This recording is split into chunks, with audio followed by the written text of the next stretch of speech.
du Maire, donc je me suis installé moi ici en 2006 sur l'exploitation familiale.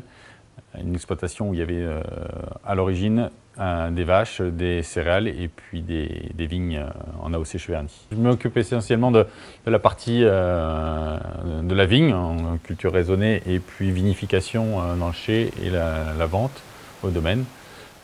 Voilà. Et après, Nicolas est arrivé en 2006, on s'est associé maintenant sur l'exploitation. Depuis, mon père est parti à la retraite donc, en 2011 et puis ma mère va partir à la retraite prochainement.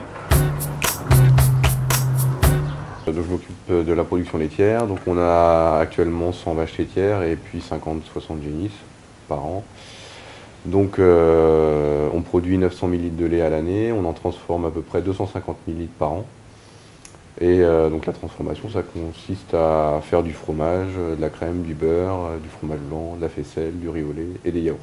Nos vaches sont en liberté dans le bâtiment toute l'année. La traite est une traite robotisée, c'est-à-dire qu'on va aller se faire traite 24 heures sur 24 et 7 jours sur 7. Pour les plus jeunes vaches qui viennent de véler, donc qui ont plus de lait, elles peuvent aller jusqu'à 4 fois par jour au robot de traite, donc se faire traire quand elles veulent 4 fois par jour. Celles qui sont en fin de lactatia peuvent aller 1 ou 2 fois par jour si elles ont envie pour se faire traire. Là aujourd'hui on est en fin de vendange, on vient de finir la vendange. Donc on a la production de l'année, une production moyenne par rapport à la quantité, une bonne production, une bonne qualité par contre.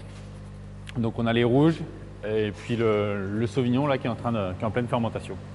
Donc chez Cheverny c'est à peu près 600 hectares pour une trentaine de viticulteurs, nous on a 12 hectares et on est dans des sols, donc plutôt sur il y a différents sols en Cheverny, nous on est plutôt sur les sols de la vallée de la Loire, donc des sols sableux. Donc, qui font des vins en blanc, on a des blancs secs, sauvignon, chardonnay. Et sur les rouges, on est plus sur des vins assez légers, fruités, plutôt sur le fruité, grâce à notre terroir. Voilà, c'est du centre, c'est aussi un réseau de producteurs et un réseau dans lequel on se rencontre, où on échange. Et du coup, ça apporte aussi voilà, de connaissances sur différents produits. Sur le marché, on peut s'échanger des adresses, des contacts, et du coup c'est vraiment un réseau, c'est du centre, c'est un réseau de producteurs.